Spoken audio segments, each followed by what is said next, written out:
Wonderful. Great. Thank you very much, Netfa. Thanks to all of you who are here in the Barnett Raskin Conference Room at the Institute for Policy Studies.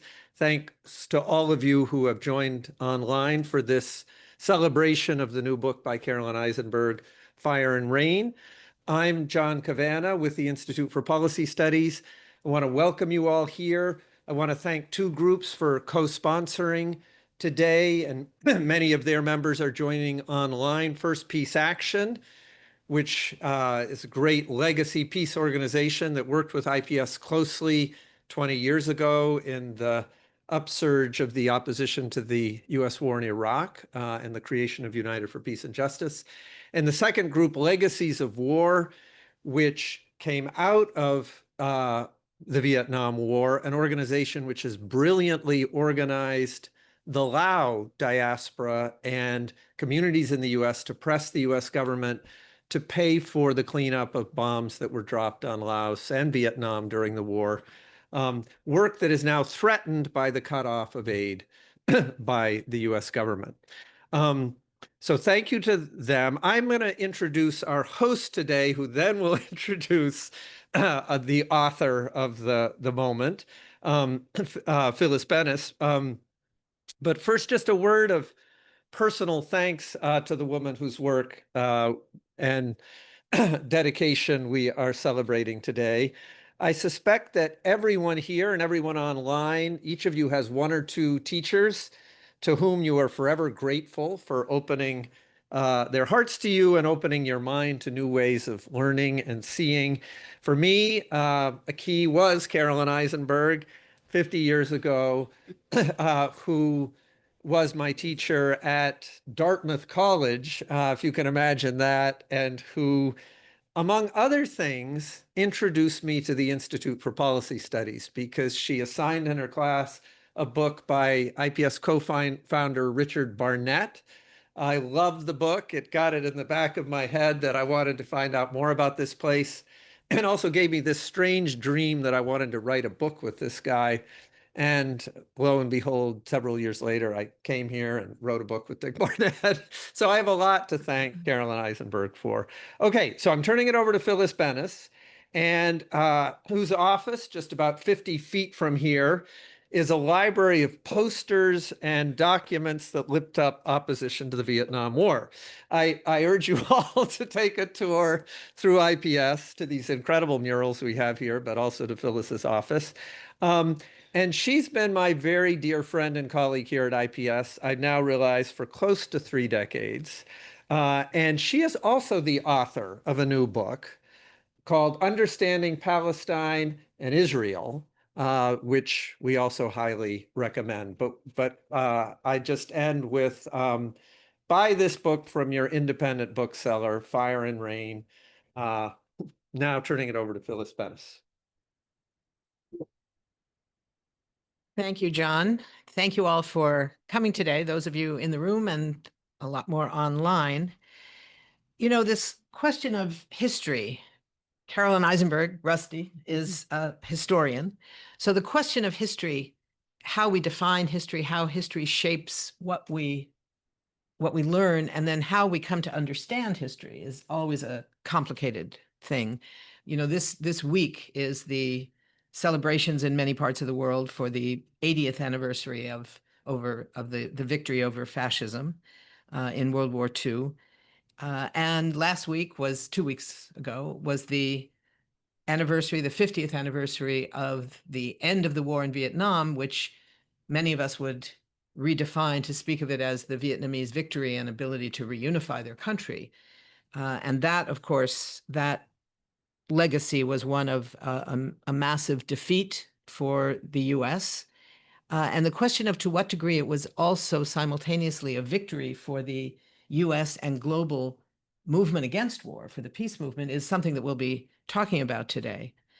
But we're looking at a scenario where, you know, when the Vietnam War was at its height and the anti-war movement was really emerging, that was 20 years after World War II.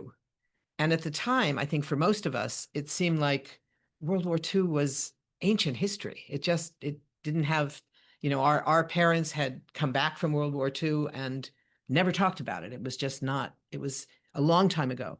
And then there was Vietnam. And then 25 years after Vietnam was Iraq.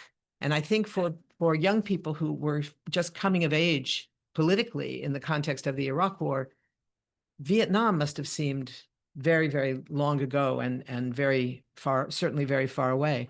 And now with the crisis in Gaza, very much something that the United States is complicit in, not fighting directly, although that apparently could happen from what we read in the headlines of the last couple of days. But that 20 years after, more than 20 years after the Iraq War, we're in a new era of a new war defining a generation.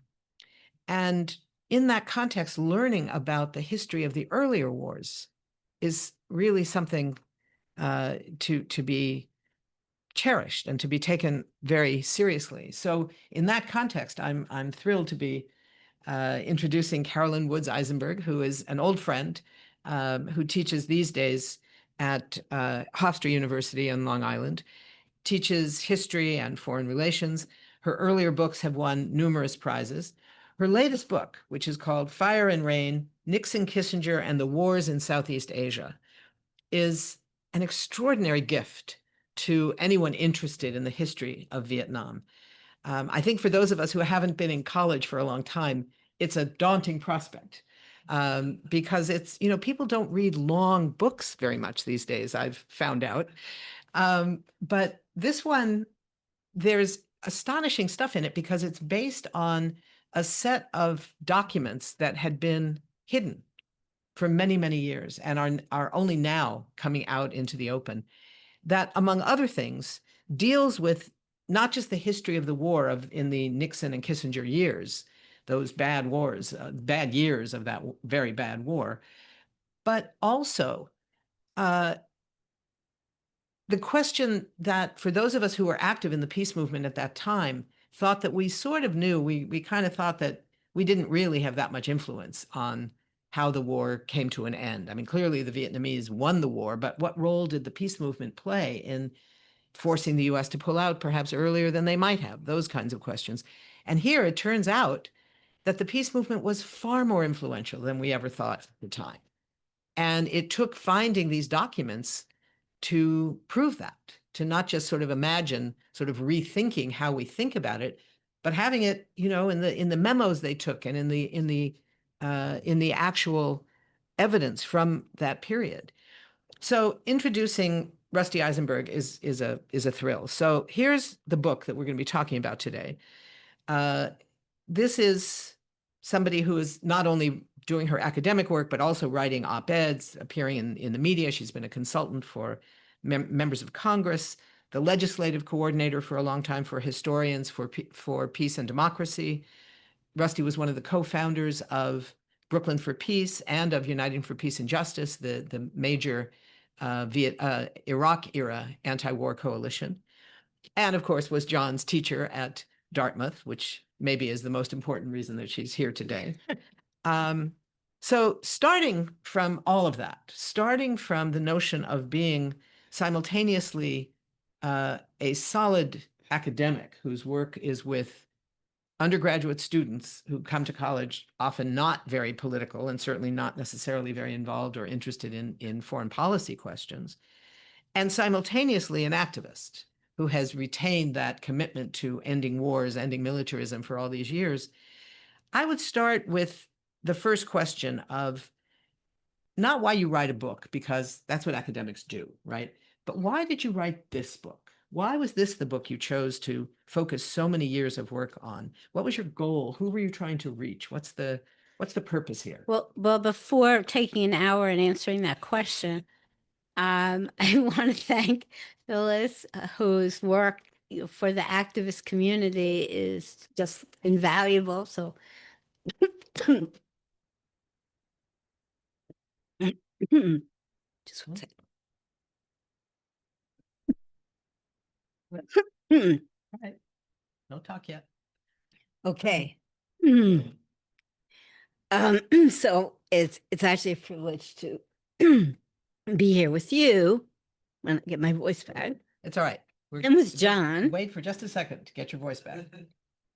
And I just want to say, in the meantime, I've had the great chance almost every year for the last, I don't know, 5, 6, 8 years, maybe more, of showing up at Hofstra to speak at their annual sort of global focus day. And seeing the young people there, it's obviously different classes every year, that Rusti and her colleagues that teach in sociology and history, in political science, in all these areas, how they have not just taught people, but created whole movements of students because they get so interested in how to think about these earlier periods of history that they want to do something about it. And it's professors like that that make that possible. So, Well, that's not true every day. It's certainly not. when I go It's there. not. It's my job is a little different than teaching John Kavanagh about things. And I always actually think John is like one of my really great successes because I was teaching a class on multinational corporations. I'm reading Richard Barnett, and I didn't really know very much about the subject. And John had like 100 questions. And I always said, well, go find out. And I didn't expect that it would lead him to rewrite the book with Richard. So, but that's not a normal occurrence, but it's always fun to really be back with John, and also the work that's gone here with Phyllis and John, enormous help to the peace movement.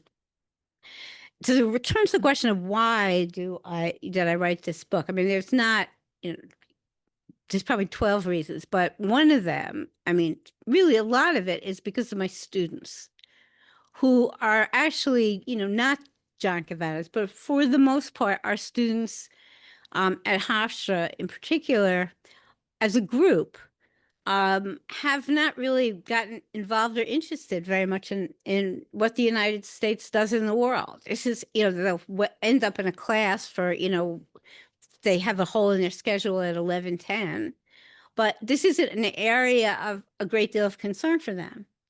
And, to some extent, I feel like that's my job, right? And when I wake up in the morning, I think about what is it that I can do in the day to get them engaged and to make things real to them that are very not real. And one of the things that I came to realize over time is that there's certain kind of books that are out there that don't work. And even when you're talking about Vietnam, we say there's a million books on Vietnam. That when students are reading a book about policy and what this policymaker said to that policymaker who said to that foreign official, that the interest starts to lag. And it lags because I think students don't necessarily feel, so why do I need to know this? Like, what does it matter? And when it comes to Vietnam, which is an area where so much was already written, it wasn't like there was a vacuum that I had to fill. What really wasn't that present were books which simultaneously talked about what happens at the highest levels of policy and what happens to actual people. And whether they're Americans or foreign people, whatever, how do these things that are up here, how do they really impact individual people in a way that the students can grasp the significance of it? So that was actually a really important motivation for me over all of the years, that I wanted to be able to do both things at once. I wanted to know more about high policy, but I also wanted to write a book in such a way that a student could pick it up and they know why they should care about it. And I was thinking, we were just in class talking about Kent State recently. So actually, I wasn't even going to write about Kent State at first. I thought, oh, everybody knows about it. Everybody's seen the picture, whatever. But what I realized is just knowing, 11 people were shot at Kent State, that is not that meaningful. It doesn't resonate. So, but what does resonate are individual stories, right? So I started to just research even that. Why was Ron Canfora carrying a black flag across the field, right? That picture was almost as iconic as the other picture. And then it turned out that there was a whole story, that he was living with a bunch of veterans, and one of the brothers of the veterans had died 3 weeks before Kent State, when the brother was in Vietnam, an American tank rolled backward and his brother was crushed. And they had all gone all these roommates had gone to the memorial for that. And they came away from it saying, we've got to do something. We need to do something. We have to stop this. And so Ron told me, well, he was carrying that black flag because of that brother. And, there were just many stories like that, or even of the 4 students that were killed. Again, 4 people are killed at Kent State. But for my students, I'm just thinking about this week when we're talking about Kent State. For my students, what's interesting is not that there were 4 students killed, but who they were. And as it happened, 2 of the 4 were not protesting. And one of them was standing there because she had come to campus to take an exam, and she had a name. And in a sense, like those kinds of stories and details is what then makes it worth anybody's time to understand what Richard Nixon and Henry Kissinger and all those people, sitting in those meetings for 1,000,000 hours, concocting things, why that becomes interesting and why that becomes important. And the same thing, I don't want to go on too much about Cambodia, but the other part of what I tried to do with Cambodia is talk about what happened in Cambodia. Right. It was like, so I have, a chapter about the policy, about the protests, but what do we know about what happens in Cambodia? And what kind of stories could be told so that students who didn't really know they cared about Cambodia actually care about it? So that was a really important motivation for me, was to try to connect those 2 things. Plus, then there's the whole other side, which was to understand the policy. And why was the policy a certain way? And I sometimes joke that it's all Marilyn Young's fault, because I was teaching a course on Vietnam, and they read her chapter on Richard Nixon, and they said, she's wrong. She's not explaining it right. And I happened to have dinner with Marilyn. I said, my students don't think you've explained that Nixon policy at all. She said, so go write something about it. And that's what ended up happening. So I think it was all her fault. But I actually realized I didn't understand that much about the policy, except for the standard things we told each other. And there were these cliches that we all had, because I was active in the peace movement and at Columbia, whatever. And I always remember at Columbia, one of the things we told each other over and over again is that Henry Kissinger is a product of the Rockefellers, right? That was an exemplified American imperialism. He's a product of the Rockefellers. But when I went into the records, I happened to notice that David Rockefeller was telling him to stop the war. And he has to buck him up and say, no, David, we have to stand strong. And David really wants to get the hell out of there. And I'm just using these, as illustrations. Or just one other thing that's in the book, which is I interviewed the mother of Jeff Miller, who was the kid from New York who was killed and at Kent State. I'm sorry. And so one of the things that I discovered when I interviewed her at a certain point, and one of the things that she said was, the weekend after her son was killed was Mother's Day weekend. And she got this call from Nelson Rockefeller, who said he'd like to visit her, but he doesn't want anybody there, and he doesn't want it to be discussed in the press. And she said, okay. And so it's Mother's Day. It's a horrible Mother's Day, as you could imagine. She's there with her mother. And Nelson Rockefeller arrives there and spends the whole afternoon. Now, some of it was because his own son had died, and he said that. But he's just there for hours. And then her son, who had just come back from Washington where he was protesting, he walks into the house, and there's Nelson Rockefeller sitting on the couch holding the hand of his mother. He's like, what is this? And Jeff's mother told me that later, that Nelson Rockefeller befriended her son. They went on. It was an ongoing, connection. And it is actually true that about 5 days later, first of all, I don't think Rockefeller ever told Kissinger he'd made this visit, but he did actually speak out against the war right almost immediately after that. Not consistent. This isn't a story about how we should love the Rockefellers, but what I'm saying is that just as in terms of exemplifying that the relationships are more complicated, And you just can't say, oh, we worked for the Rockefellers and now I understand the policy. And one of the things that really, as I started to study this more and look at declassified documents, one of the things that got much more important in my mind was the power of these national security institutions, as well as the socialization to them. And that was something really that Richard Barnett, wrote this other book, not the one that John had to work on for 20 years, but Richard Barnett book on Roots of War, which actually was a kind of deviant book in certain ways. It wasn't just, anti-imperialism. He gives a tremendous amount of attention to the national security bureaucracies and the socialization of people who work in those bureaucracies, et cetera. And I had read that book maybe twice or even assigned it, well before I ever did my research.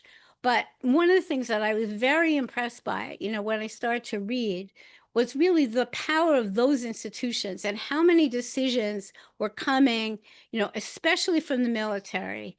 And that included General Abrams' headquarters in Saigon, as well as the Joint Chiefs of Staff, that in terms of like what's shaping the conversation, that those bureaucracies are much more important in many ways than I think many of us on the left gave credit to.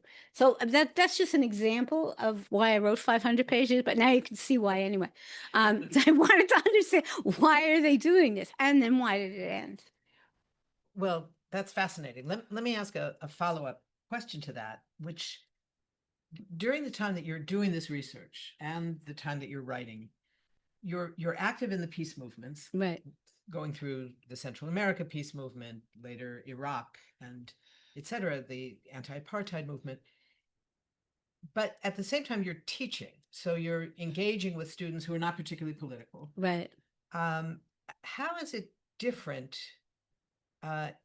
What's the difference that you see between working on foreign policy, trying to change U.S. foreign policy in the context of the university, where you're interacting on a daily basis with students and probably professors as well, who are not particularly committed to anti-war anything. At the same time, you're part of a movement that's looking for more information and trying to sort out this key question after Vietnam of, so what did the anti-war movement do? How much impact did it have? And how would we have known that? Those kinds of questions. How do you see that difference between what it means to do this work as an academic and doing not so dissimilar work as an activist? But it's quite different. I should just add that surprisingly, when I was doing my project, I did not start with, oh, let me understand how the peace movement affected policy or how it did. That actually wasn't on my mind. So one of the big revelations, the more I read, was how actually the anti-war movement was so much more effective than I ever imagined it to be. And that's not just true in like one little way. It's true in multiple ways. So that was all a discovery. And I would say that it did actually shape some of the things that I did as an activist. So prior, for example, to doing my research, I was never especially interested in work with legislative work with Congress. I was kind of skeptical about electoral politics. And I ended up, doing, more of that. Especially for Iraq, and I'm sitting here with my Suyuji, who worked with me for United for Peace and Justice on that legislative work. But I think that I wouldn't even have done it actually if I hadn't begun to see things that I could learn from the file about how you make change or what really matters. So I did learn a lot, but I would also say that sometimes I think having those two identities means that you just have more people that don't like you, because it's true, because in each case I was a little bit deviant. In the respect that when I'm teaching, I do have I am an activist, so that is going to color some of the things that I do. But when I'm an activist, I really feel like a lot of times people in the movement don't really get it about what's really happening. Sometimes I'd be on these legislative calls and people on the call would be, oh, everyone's out in the street today. It's really big. Everybody's on the street today. And I'm sitting in my class and they haven't even read the newspaper. And, so much of, but when we have meetings, and I'm sure, Phyllis, you've been in 100 of these, where at some point somebody says, we're preaching to the choir. We can't just be preaching to the choir. And so, in a sense, I feel like I've been really lucky in having an opportunity to spend most of my work life not talking to the choir and trying to really think about what are the things you can do, what kind of material is helpful, how do you have conversations with people who are not the choir. And I would also, put into this a kind of perception about what it means to be a professor, because I actually don't think professors are there to just tell students about this, this, and this is what you should think, and this is the right way. I don't see that at all. I don't see it as a platform. I feel like the challenge is, how is it possible to get students interested enough and engaged enough that they will take the time to try, to find out about things. That's really the challenge. And I think having that headset to some degree influences what I do, in the peace movement itself, is that I'm still coming from that place. And I think sometimes people can find that annoying, actually, but it is a different way of approaching things. Just in defense of the choir, Mhm. the choir needs to learn the words. So I'm just saying that preaching to the choir is not always just a useless thing to do. So just saying. Right. But let's move to the question of the differences, not just in sort of your work, but in the political moment. So we're seeing, if we compare the current situation with wars, very different wars in going on in many parts of the world. There's a war still raging across parts of Sudan. There's the war in the Ukraine, and there is genocide in Gaza, in which the U.S. plays different roles, but is not completely separate from any of them. But we're looking at a moment when the question of how power exists in the world is very different than it was during Vietnam. When there was a bipolar world, there was the US-based West, the capitalist world, and there was the Soviet-based socialist world with China as another leading force within it, and an era of national liberation movements that included wars of national liberation all over the world. And then Vietnam is the core of that. And so within the anti-war movement, you have this very broad movement whose focus was get the troops out, bring the troops home, with slightly different approaches to what that meant, but that was what pretty much everybody agreed on. Within that, there's a smaller core, very small core, of people who basically supported the other side, who supported the Vietnamese anti-colonial struggle, who supported the right of the Vietnamese to build their own country, to reunify their divided country.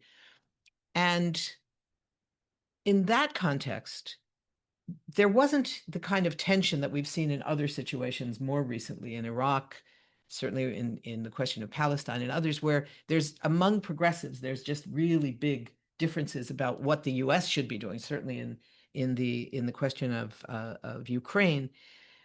So the nature of the war is different, who's fighting is different. But crucially, this difference between a multipolar slash, a multipolar challenge to a unipolar world, what we're looking at right now, versus the earlier period where we really had two different components to how the world was divided, how power was divided. And I'm curious if, in looking, not just looking at the question of the impact of the US movement or even the global movement, but in looking at how you saw the debates within those in power, the Nixon-Kissinger discussions and how they dealt with members of Congress, all of that, if you see a difference between that and from what we know, obviously we don't know yet, the kind of documents that you came to be able to interpret for all of us, we're not going to have for this moment for another 20, 30 years or something, I suppose. But do you see a difference? There was a line in the book, not in the book actually, from one of the reviews of the book, who said that this is, quote, largely a domestic history, which I found sort of stunning, given that what you're really looking at is the history of this international question.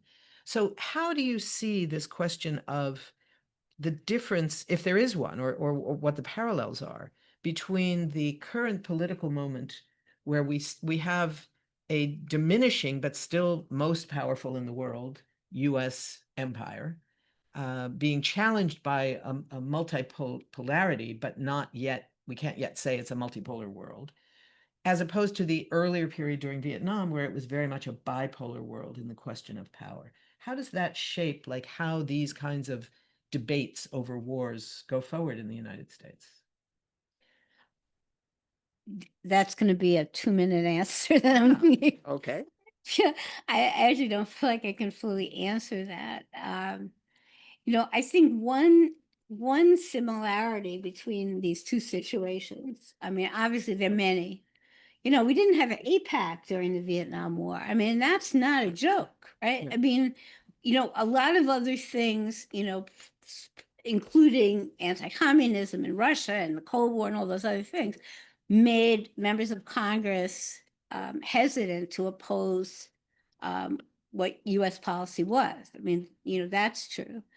But you didn't have a lobby like the one that we have right now, where people really, it's so direct, right? That members of Congress, I was just in a meeting with a member of Congress like a week ago, right? And basically the story is, are you going to get primaried, right? That if you are outspoken now, APAC's going to come into your district and they're going to primary you and they pour a lot of money in. So that is like a whole kind of situation that we didn't really even have back then. I mean, one thing that you and I have talked about a little bit, Phyllis, is, I do think now the role of Congress was very important, especially in the Nixon years. And it's also the case that Nixon and his immediate circle of evildoers spent time thinking about how to generate pressure, on Congress to do things that they wanted to have done. But it's child's play compared to what we have now. It's child's play. There's a moment, and this is actually this, I think quite excellent film by Robert Levering called "The Movement and the Madmen," and where the moratorium takes place in November of 1969, and it's incredibly effective in terms of the fact that the level of participation in that protest is just much broader than anything that had happened. So Nixon is very upset about this. He does actually change his policy. They were actually, and just at that point that the moratorium happened, they were set to do an escalation right there. I mean, Daniel Ellsberg says it could have gone to nuclear war. I don't think so, but they were definitely planning an escalation.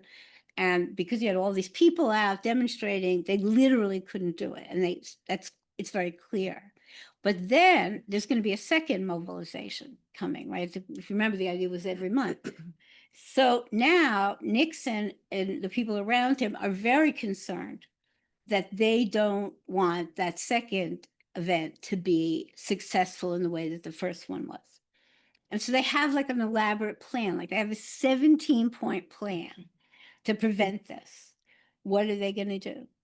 And some of the things that they on the 17 points, they did all of the 17, and a couple of instances, what they did was actually fairly effective, particularly in terms of their effort to get the media to be much more unfriendly to the demonstrations. So that's one of their things, and that's one of the smarter things. But most like what's in this plan, it's like it's like, oh, we're going to send a lot of letters. They have like like they're going to have pins that people are going to wear, and all kind of like paraphernalia about the troops in Vietnam.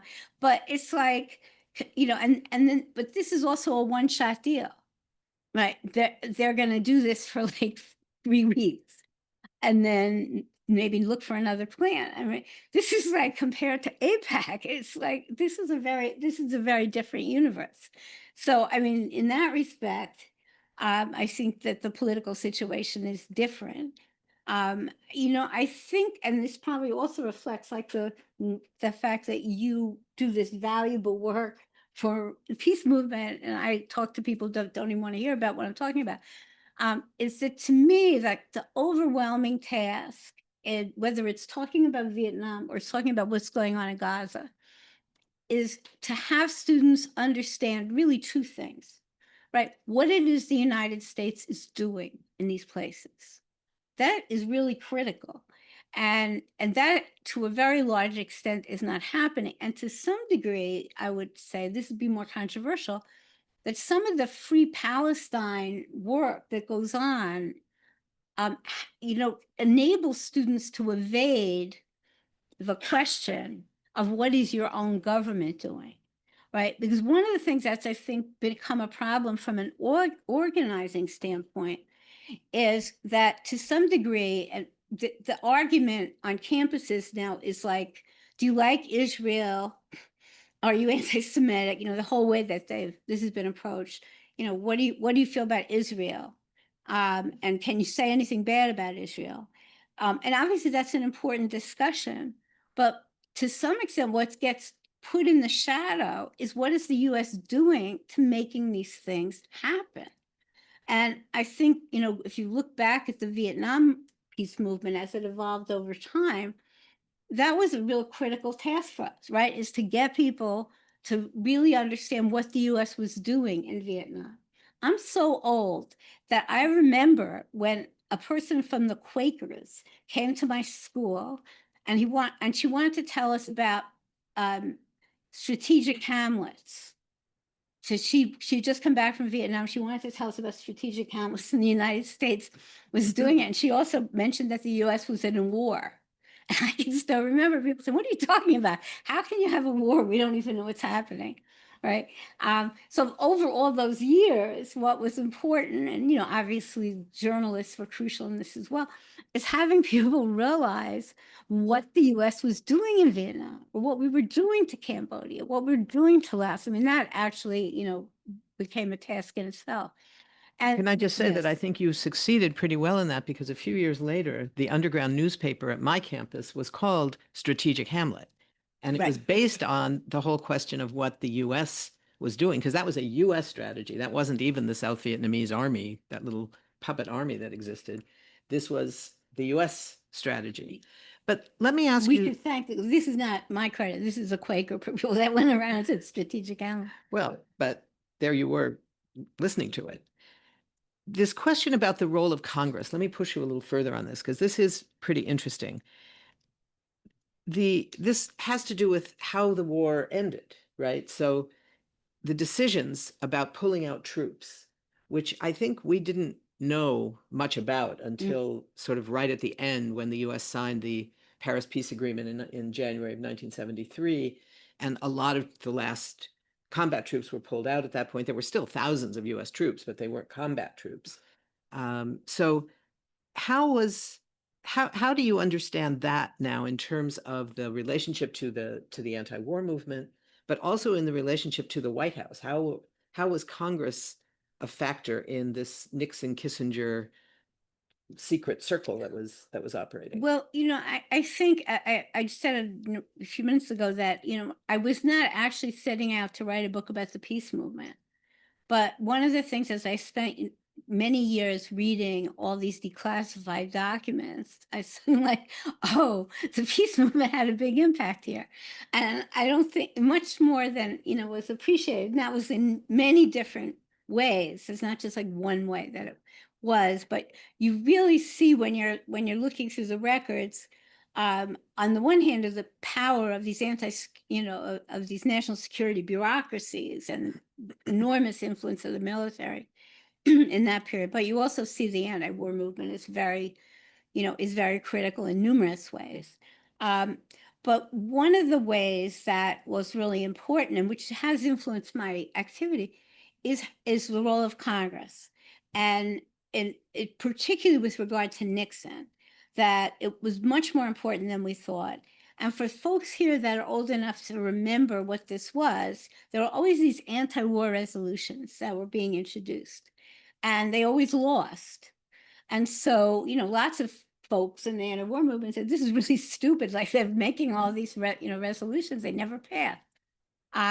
So that's the way I always thought about it. What I began to realize was that even though they didn't pass, the growing dissent in Congress created a situation inside the administration of that they had to keep taking troops out. That is like the biggest thing. They had to keep taking troops out. If they didn't take the troops out, Congress was going to pass those resolutions. That was, and that actually gets sharper and sharper. And actually, they start taking troops out after maybe 4 or 5 months. They're coming out. And again, for those of us who remember the peace movement, the first thing you'd say is it's a trick, right? This is a trick. They're accelerating the bombing. They're really fighting. They're just tricking the American public. Anyway, it's only 40,000 troops and there's another, 450. But I mean, I really like, hello, like what were you thinking?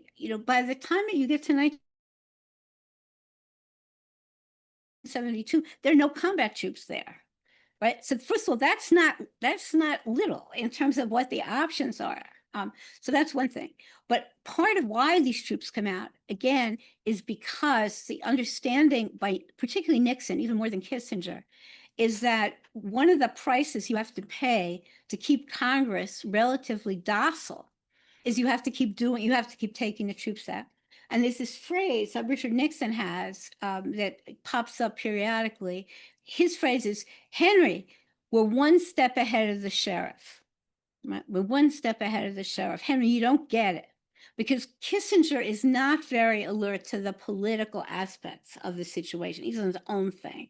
And Nixon is, endlessly annoyed with him that he doesn't seem to get the gravity of the political pressures that they're facing. So that the removal of the troops is a direct result of the fear of Congress. And part of that has to do with all the different organizing that's going on around the country. Had that not been the case, and this even goes back to Lyndon Johnson, remember, after Tet, Westmoreland is asking for 200,000 more troops. He doesn't get that. And part of the reason for that was it was politically not sustainable to get those 200,000 troops. Nixon, I think, to be more accurate, he wants to slow down the troop removal, to some degree, but that's not a choice for him. He has to do that. And another, again, part of it is what I'm saying about the resolutions that were coming.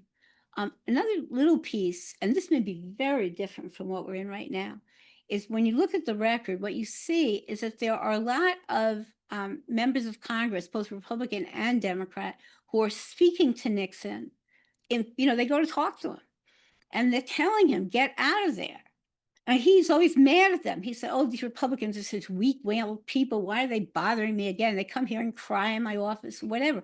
But the point is that people are doing that those conversations are actually taking place. And so finally, one other, I did find this enormously interesting, and it did affect things later in terms of working for UFPJ. But one of the other pieces of this is in 1972, when the election happens, and George McGovern, goes down to this humiliating defeat. I think a lot of people felt, oh, electoral strategy, what could be worse and useless than that? But well, I didn't notice, maybe there's some people here who are my age who remember this, didn't notice one little itty bitty fact, which is that in that 1972 election, more anti-war members of Congress were elected. And a week after that election takes place, I always forget which, it's Senator Stennis, Senator Tower, and I think Senator Goldwater, some combination of evildoers, Republicans. They come up and they see Nixon and they say to him, we don't have the votes.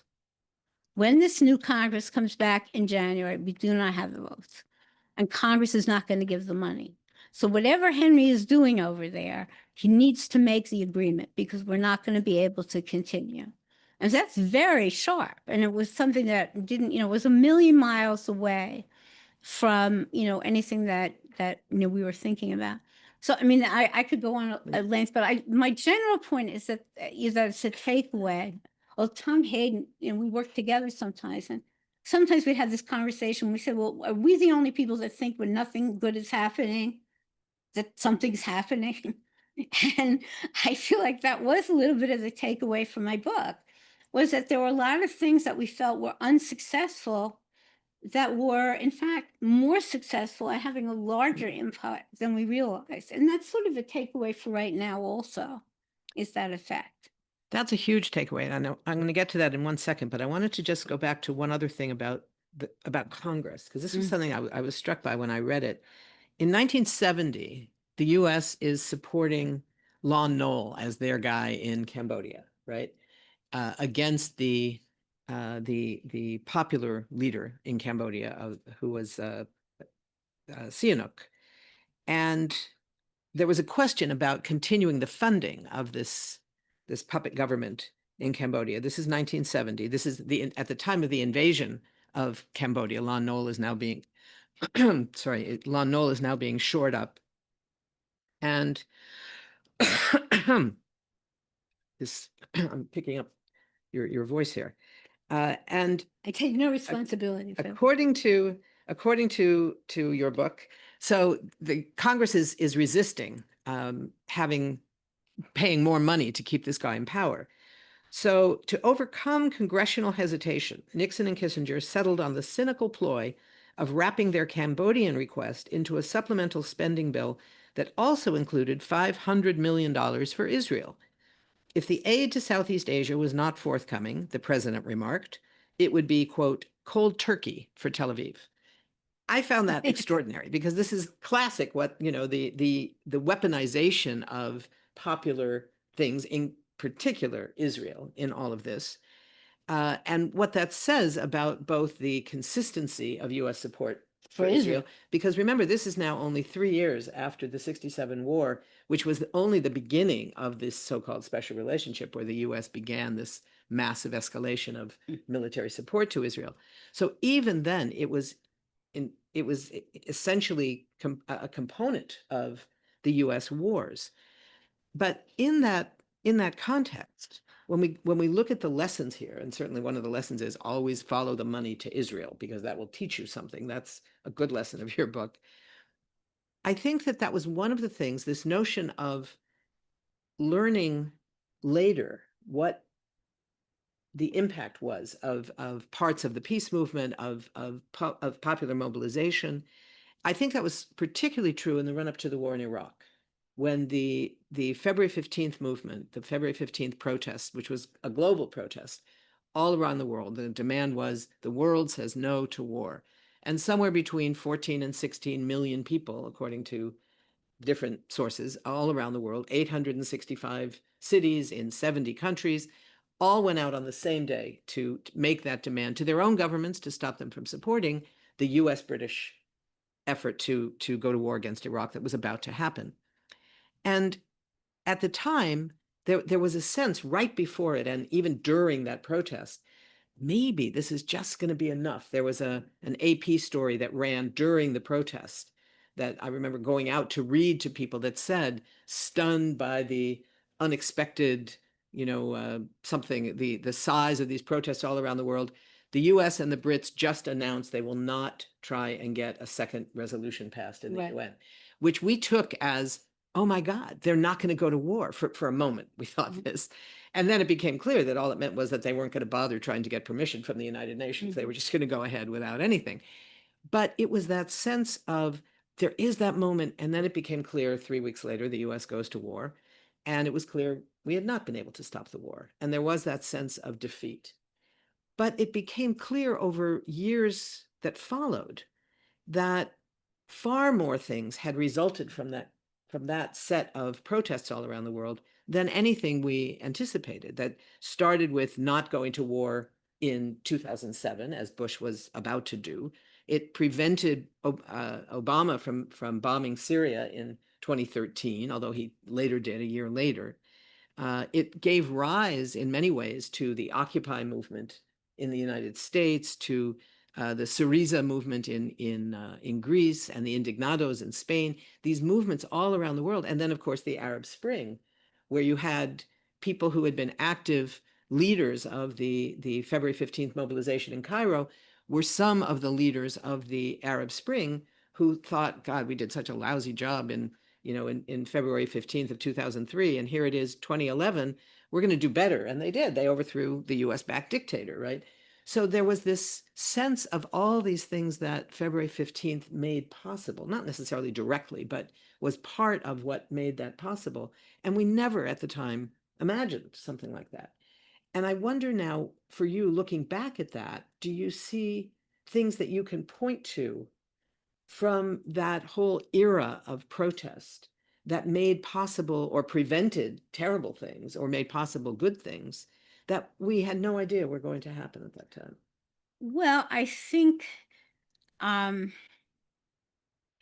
you're raising this question, it's making me want to backtrack just a little bit, but then go forward. One of the important things I've been saying about the Vietnam War is that the anti-war movement, was more effective, right? It's the point I've been arguing. But, again, that has to be put in perspective, right? I mean, it was. On the other hand, millions of people, it's not just a happy story, right? I mean, millions of people died in that war. Thousands of Americans died. So it wasn't like, in the time that we maybe stopped it, nevertheless, we're not that powerful to affect, immense tragedies. And I think that, I'm making that point, that we always need to remember the other side of this. We also need to remember the other side being all these militarized institutions that remained in place, such that when 9/11 happened, the next thing they could think of was to go and invade Afghanistan and Iraq, which has to do with institutional things that we never changed, period.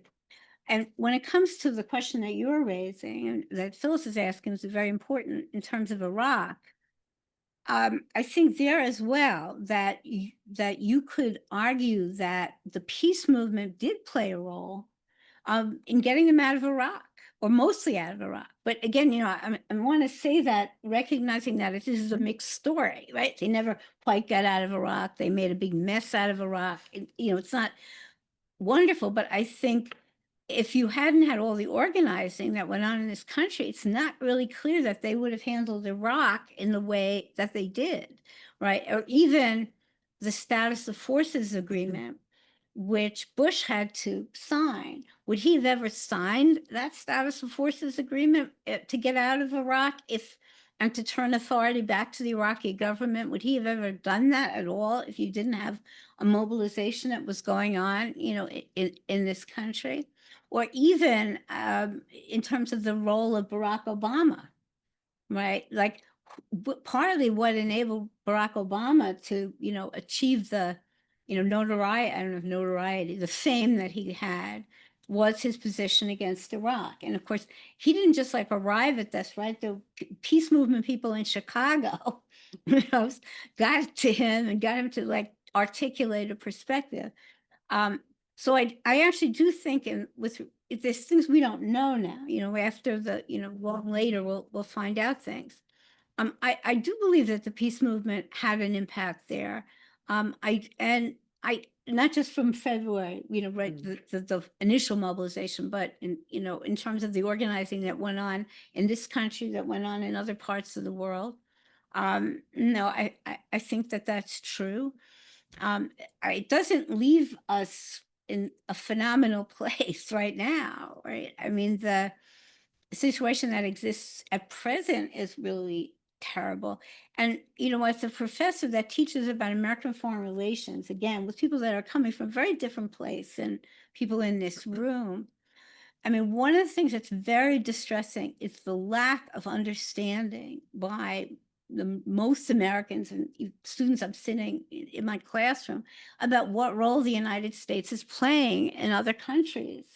And, even, just to extend it to the miserable present, I mean, this debate about anti-Semitism has had the effect, oddly enough, of obscuring the U.S. role in the whole crisis. In other words, it's kept it centered on Israel. And are you allowed to say that Israel's doing anything bad, or does that prove you're an anti-Semite? And as everybody here, I think, appreciates, this has gone so far. It is so dangerous. It's so out of control. But another aspect of it is that young people don't appreciate that what is happening every day, including, with starving people in this siege, that this is U.S. facilitated. And, and if I was ever going to say, how does my work as a professor or as a peace activist, where do those things come together? It's trying to increase the understanding of people that the U.S. is doing a variety of things that they don't really know about. And it's a big challenge, especially now that all my students get news from TikTok. I mean, that's what they're, right? I mean, it's a big problem. Let me ask one more question, and then I think we'll open up for more discussion and questions, both from people here and from people who are watching online. One of the parallels, I think, between the political situation at home during Vietnam and the political situation now regarding Gaza is that there has been massive support from members of Congress and other elected officials of both parties for those wars and for this genocide. And while there were shifts in the Democratic Party that eventually got reflected, it reflected the growing opposition to the war, you eventually had divides, real splits in the Democratic Party. You didn't among the Republicans. Now, in the context of Gaza, you have instead a massive divide, not within the party leadership. There's a very small divide there with some rather heroic voices of a few individuals, but overwhelmingly the party officials still supporting U.S. policy unchanged in its uncritical support of the Israeli genocide. But you do have a massive gap opening between the electeds and their leadership and the base of the party, where the base of the Democratic Party now says 77% want no more aid to Israel across the board. And I think most of the members of Congress, most of the Democratic members of Congress, aren't even aware of that poll and that gap between their position and those of the base of their own party. So one of the questions, which goes back to this notion of, is this a domestic issue or is this a foreign policy issue, is how do you see this gap now that seems to exist between the electeds and the base rather than between different sectors of both, that each sector of the leadership reflects some political grouping, some, is giving political support. It doesn't seem to be that way at all. It's a very different kind of divide. Right. Although I was saying to you earlier that the Republican, going back on the easier question about Vietnam, is that Republicans were divided as well as Democrats all along. Correct that. I would say from, certainly from about after Tet going forward, that both of those parties were divided. But the question of the Democratic Party now, I mean, we have two problems. I mean, one thing is also the Republican Party is a nightmare, right? And I think, honestly, I mean, I'd be interested in hearing, from folks sitting here about what the Republican Party has become. Is like, it's still, to me, very startling. The fact that there's so little deviation, that the worst policies, domestic or whatever, that there's no dissent there. So that's a phenomenon we have no experience dealing with. In terms of the Democratic Party, I mean, the issue of why are the elected officials so disconnected from their base? Again, I think that's where the lobbying is really powerful. And also that even though, many of us are in peace groups, so we talk to people that are peaceful minded, I don't know that base has weighed that heavily on the Democrats, really. I was thinking about, in New York State as just one example, right? And our two senators, everybody knows who our two senators are, who are terrible on this issue. But I don't even think that they've experienced that much, pressure in the end, right? I mean, I was thinking, how many people have even demonstrated out of Kristen Gillibrand's offices, right? Has there been any demonstration? Just like she's so terrible. She's so unrelenting about this. Which again, I think is, is probably sheer political opportunism, APAC, et cetera. In other words, I don't think the base, maybe this is really the way to answer it, is I don't think the base is that organized. I mean, even though a lot of us are in meetings and so forth, and a lot of discussions, and, again, a lot of the debate that's going on is about how do we talk about Israel? And how do you talk weirdly, about the that, US? and that's had a very diversionary effect of taking, the eyes off of what is the US role in facilitating this. And this is pretty clear. I mean, if the US was pursuing a different policy, they would not be starving children in Gaza today. Absolutely. Right. But I don't think that the public, and that's again like the way that if you're like in my little land as opposed to a peace group. So like an argument in our peace group that just happened like 5 minutes ago, is what we're putting out a position paper. So where is the main thrust of the position paper? And a lot of people in our group think that the most important thing to do is to say how bad Israel is. Not to mince words. Let's make sure we don't whitewash Israel at all. So that's something. And you almost literally look at a position thing that people are drafting, and there's like a paragraph about the US. And I think that look around, I think that is very serious. And I guess my answer, Phil, is that the base is not organized in any significant way to put pressure on their elected officials. Okay, then let me ask one last follow-up while everybody gets their questions ready, which is, what's the 2-3 lessons that you think we should take from the Vietnam era anti-war movement that is still applicable today? Lesson one is that people should organize and try to change policies when the policies are killing millions of people. Right? So that's not very deep. I didn't have to write my Good book. start. It's a good start. To come to that conclusion. I think, secondly, that you really can't tell a lot of times what you're doing and what the effect is and whether it's working or not. You really can't.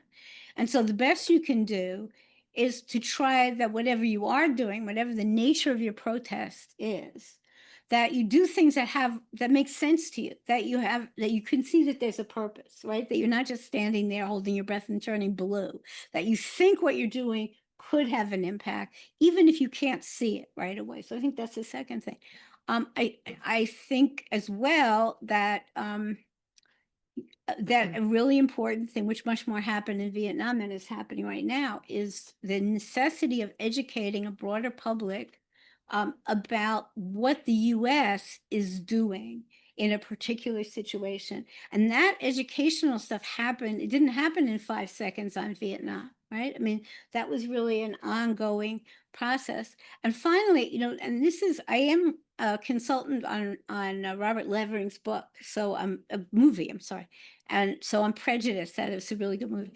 But one thing that the movie conveys, and I think is really important, is about that first moratorium that happened, because that was a thing that was specifically tailored so that the largest number of people could participate in activities that they were actually comfortable with. That was really what the thinking was at the end. A lot of folks on the left felt, this is so wimpy, we're not really being anti-imperialist enough and blah, blah, blah.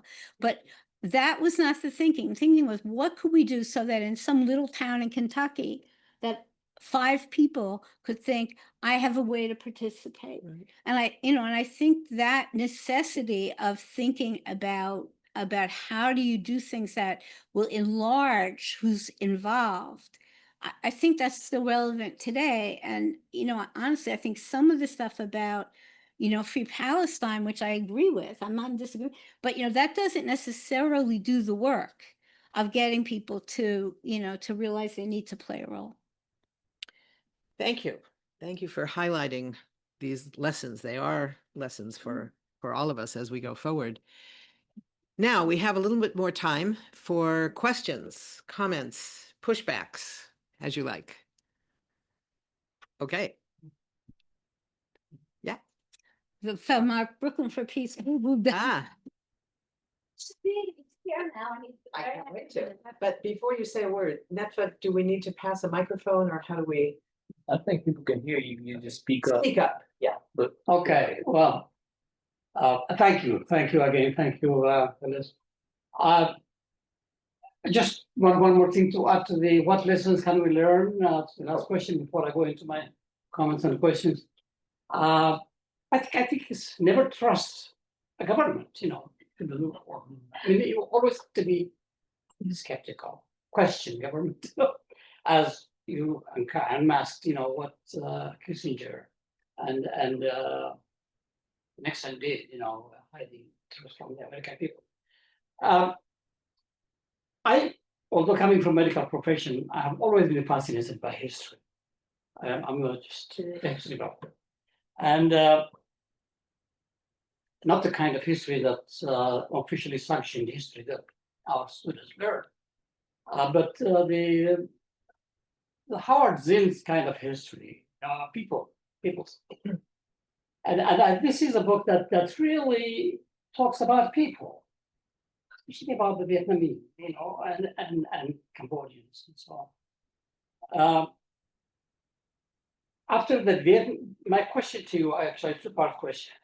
The first question I have is, after the Vietnam War, you know, we left in defeat, there was a sense of tiredness about continuous wars among the American people. There was no desire to be engaged in wars.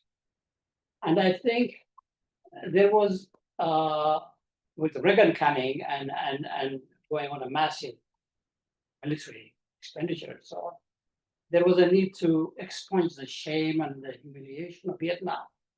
And so they have to find tiny Grenada as a test case. And then it escalated to Panama, you know, and we know next, you know, what, all the way to Iraq, we were back into it again. So, can this country ever live in peace with the military industrial complex that Eisenhower warned us about, not allowing it to do so? That's one thing. Second part of it is the Vietnam War and the process actually not only was in the United States, but global, especially in Western Europe. But would the peace movement alone would have brought about the kind of end of the war had it not been the convergence of other movements, civil rights movement, women's movement, almost all in sync about the war, to end war. But with all these three powerful movements coming together, they probably put a kind of pressure that the government can no longer really sustain itself. What do you comment on that? Well, I think they're two very, very different questions. I mean, one really has to do with the institutions that have never gotten dismantled. This really is where Richard Barnett's book, Roots of War, I don't know how many people have read this book. It's really a good book. And he's very focused on the institutions and the socialization that feeds these institutions. And I think after Vietnam, there were certain steps that were taken to try to make changes, right? Whether, the War Powers Act, was one response to this. The Church Committee's investigation of CIA, was another response. So, I mean, there was some questioning of, and challenge to the way that things had gone on. But that challenge was relatively weak, right? And it was pretty quick, for the militaristic aspect of US policy to get reasserted. So the issue of the question, which I really can't answer, about what would it take to actually alter some of these institutions, so that a military response, isn't the first response, right? I mean, you didn't have to be a genius to think, for example, that after 9/11, when we were attacked by Al-Qaeda, that it probably what was not the most genius thing to do to then go to Afghanistan, overthrow the Taliban, stay there, try to tell them how to run their country, go to another country that had nothing to do with it, right? I mean, none of this was brilliant, but it isn't an accident, right? Because it partly reflected the set of institutions that within which these decisions are made. So, I mean, that is a challenge. I don't think that we've met it. I don't even have a magic answer for it. I mean, but I think unless you have those changes, that is always going to be a disposition. If not for going to war, then doing what we're doing right now with respect to Israel-Palestine, which is to enable the Israelis to basically, destroy a people, which is what they seem to be bent on doing. So I don't have an answer to that question. And the second question as I hear, is about the peace movement and what about these other movements that were present? And I think, I think the answer is yes. I mean, to some extent, you can't draw like these sharp lines, right, between civil rights, peace, women's movement. I mean, we had an atmosphere in this country that was building throughout the 60s into the Nixon years of people who are challenging an array of things. And more or less at different moments, people in these groups cooperated with each other and made each other stronger as a consequence of that. And so we want to talk about the power of the peace movement. Some major thing is the fact that there were other movements that were going on, which did not take away from the peace movement, but actually helped to build something that was very strong. I would just add one point to that. I think that's really important, this question of what we now call intersectionality and how that works. In the periods of the late 60s, early 70s, at the height of the Vietnam anti-war movement, there was still I think it was a carryover really from the civil rights movement, where there was a sense of you were part of the movement. That was the language. It was you're in the movement. For a lot of people during the late 50s and into the mid 60s or so, that meant the civil rights movement primarily, but also people who were more involved. There was a women's movement then. There wasn't much of a climate movement. There was the beginning of something. But there were other movements, the trade union movement. Many labor activists identified with the movement. And certainly during Vietnam, that was how we spoke of it. There would be meetings on campus of movement people. And it meant at various points, it was mostly people working on Vietnam, but also the people who were working against Portuguese colonialism in Africa. There were, small groups who were doing that. People who were working on student rights on the university campuses. But everybody came together as movement people. And part of it was cultural, the links between predominantly white student organizations and the Black student unions and the Latino student groups came together in coalitions that were both formal, like when it came to run for office or something, but also in informal social environments. That was what it meant to be a movement person. And I think that now we tend to talk about it more when we talk about intersectionality. We talk about the intersection of movements, not as much about individuals identifying in that same way. And that maybe is a bit of a loss from that period that we don't have in the same way now that we could see. I don't feel at all that, any expertise about everybody's campus but my own. But what I would say on my own is that the one organized group on our campus are Student Voices for Palestine. And that's that's a group, and, it's kind of a group of, especially, I would say, really terrific students, and, have done really valuable things. But what I would also say is that's it. In other words, there is no organizing on my campus at all. Students were very uninterested in the election to start with, like it was almost nothing happening.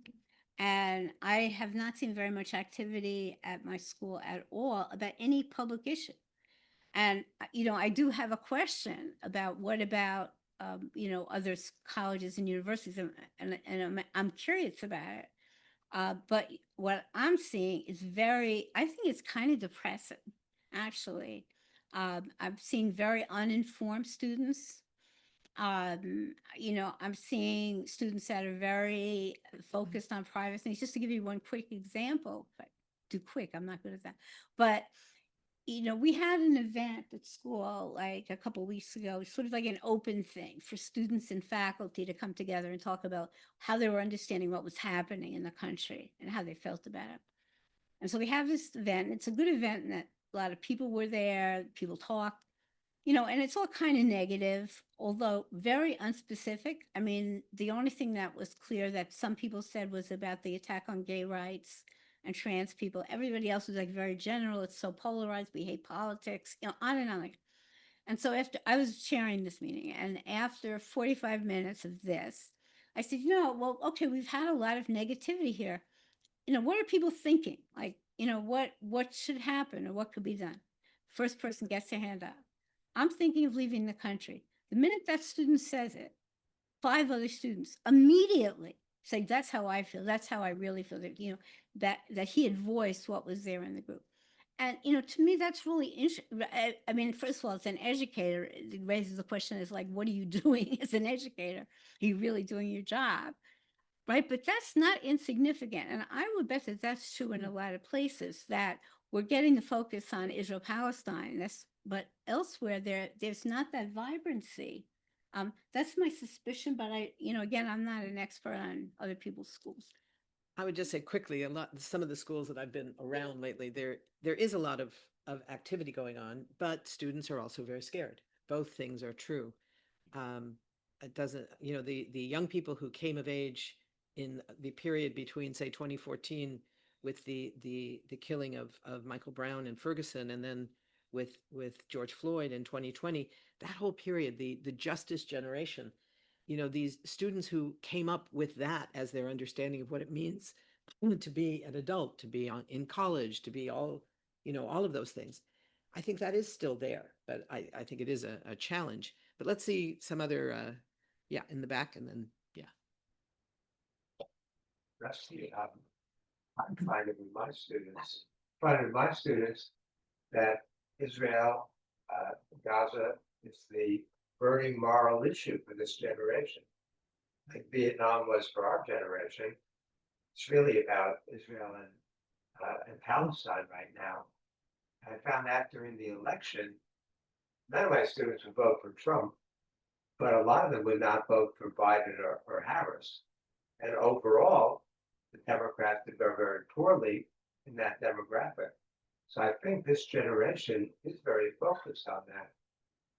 American University keeps getting voted most politically active campus in America by the Princeton Review.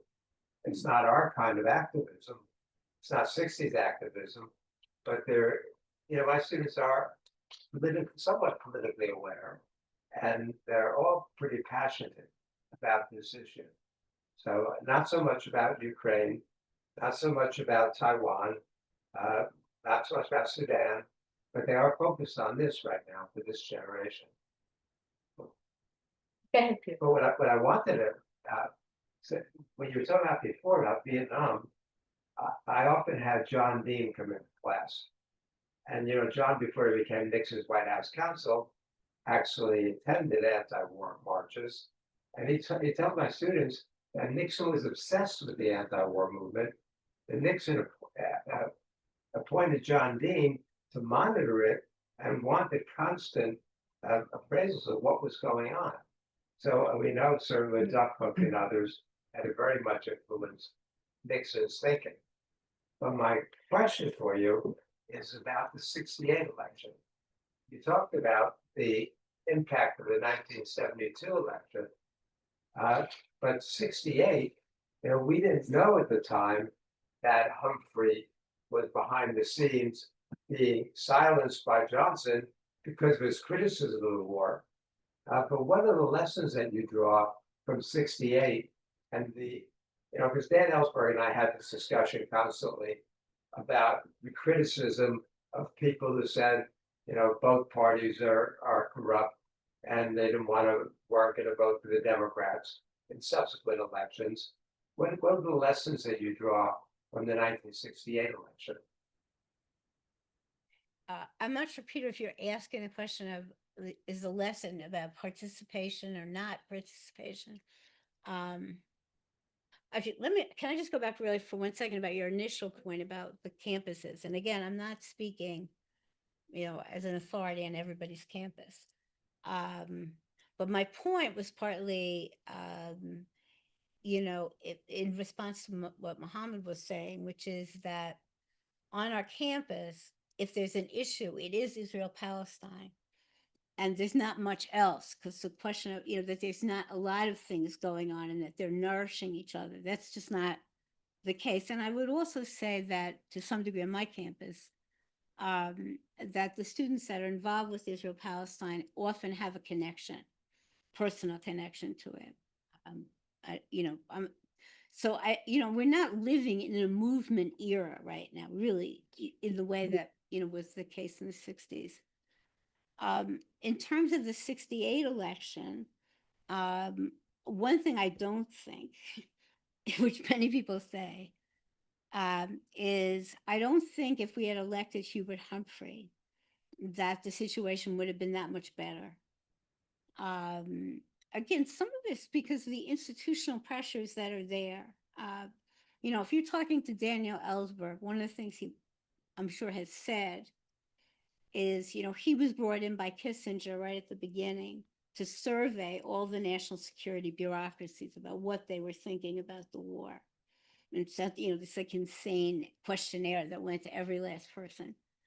But, there was nobody in those bureaucracies there was lots of pessimism, but there was nobody saying, stop it. This is a loser thing. Let's get out of it, right? Nobody. So Hubert Humphrey, who had already been, a lot, I understand he had complaints, a long time ago, but I don't know that he would have come in and really changed things, or that if more people had voted for him, it would have been better. My image of Hubert Humphrey actually was, I think in 1965 or 66, I was at the National Student Association conference, and people were going to have a resolution on Vietnam, and it was set to go. And then Hubert Humphrey came in, he was there to put this fire out, which he did, so, I mean, he was doing what he was told. And, maybe he would have been different in 65 or 66. So I don't, so if the question is about the lessons, that I don't know that it would have made a big difference. In some ways, I think the bigger lesson in terms of electoral politics was the McCarthy campaign. And the reason I'm saying that is that campaign drove Lyndon Johnson out of office. And that was a really important lesson. It was even a lesson to Johnson, right? Because that becomes a moment with the McCarthy and, to some extent the Kennedy, operation as well, right? That's when Johnson decides that he's going to stop bombing the North, right? Or most of it. And it's also when he decides that he's going to make a much more serious effort at negotiating. And that is really happening because of all that clean for Gene stuff that was going on. It had a big effect. And unless it was Nixon, he looked at Johnson and what happened to him. And Nixon was haunted by that. I'm not going to get driven out of office the way Lyndon Johnson was, which is part of why he wanted to end the war. It is fascinating for those of us who were the Clean for Gene McCarthy kids. We had no idea that it was having that kind of an impact, I will say. We were young and rather stupid too, but yeah. Anyway, so I'll do it then and now, but I was at Columbia during the moratorium in the part of the Columbia Barnard Experimental College. So we were at the center of everything. And one of our members grew up with Jeff Miller. And there was like a huge funeral procession down Broadway, and we ran the Strike Information Center. And one of the best years of my life, I think back, as the glorious good old times. But I mean, anyways. Anyway, in terms of organizing now, I've been going to Congress every month with Doctors Against Genocide since I discovered them in January. And they're brilliant and very well organized. And I love them. They're amazing. We're like family. And right now, they had at 12 o'clock today, they had a press conference about the starvation of children in Gaza. You should watch it if you can. And, they have a Zoom every Sunday, and we stayed up late Sunday night writing letters and working on a Red Knot Bombs campaign, which I was running around delivering to embassies with like Brittany Dahl, who started, suggested we have thread. But anyway, I go with, in terms of like talking, one is, they're sort of like PS, Physicians for Social Responsibility, in terms of having a kind of a arm. And we went to Schumer's office, and they weren't expecting much. There were maybe 25 of us, and the aide was in tears. I mean, it's very powerful. We're building relationships with the aides there. But I always say, you know, I'll say something like, you know, I'm a Jew, and this is not making Israel more secure. And what's going on, this is not anti-Semitism. This is like horror at witnessing genocide. And if you want to make Jews more secure, and also how we talk about Israel in general. I mean, I'm working on language, but you shouldn't say pro-Israel, say pro-Likud. And you shouldn't say they support Israel, say they're colluding with Israel or they're exploiting Israel. That, anyway, there's more we can do on that. I say Sorry. I'm pro Orthodox rabbis. Sorry. I don't even know what they're for, but it's Sorry, nice work. we're gonna have a quick answer wrap up, and I didn't realize the time because we also need to sell some books. Again, you know, the big question you're asking, Phyllis, repeatedly, you know, is the difference of the base versus the people, the Democrats. Why are they not doing the same thing? Right. Why is it? And there's not like a magic answer, except that we have to build the base stronger. We need to be stronger. Exactly. It's not like you have a huge amount, you know, we're not seeing a ton of people at congressional offices. You know, you're not, I mean, it's not that people are doing anything bad, but we need to do a lot more. We need to get more creative about how to engage more people in opposition to what the U.S. is doing with the full cooperation of the Democratic Party. I mean, that's the task in front of us. I think the question is whether we're up to that. Thank you. This is the challenge for a movement from a generation ago to a movement today with a lot of the same people, a lot of new people. And I think that this book provides an important tool for those of us looking for new ways to sort of learn those lessons and apply them maybe differently, apply them in some of the same ways, somewhat in different ways. It's about messaging, it's about mobilizing, it's about all these things. And, you know, this is a hard period, but I think you've given us a gift with this. Thank you. For those of us who work mainly within the movements, as well as those who work in the academy. So I do recommend that people buy it. Now, there's a few copies for sale.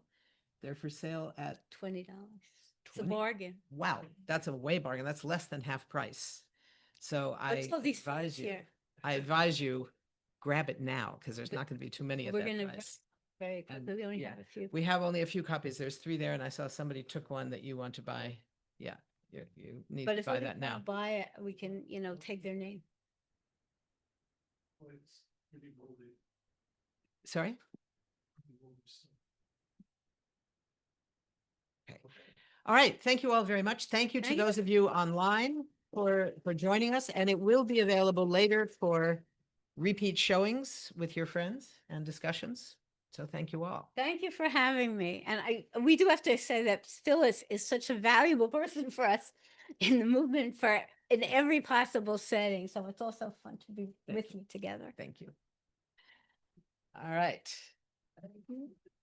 Muhammad, It's great again. you know. At least you don't know me, but It's great to meet you. I've spoken on our program so many times. Oh, that's We're gonna great. need an explanation of some issue.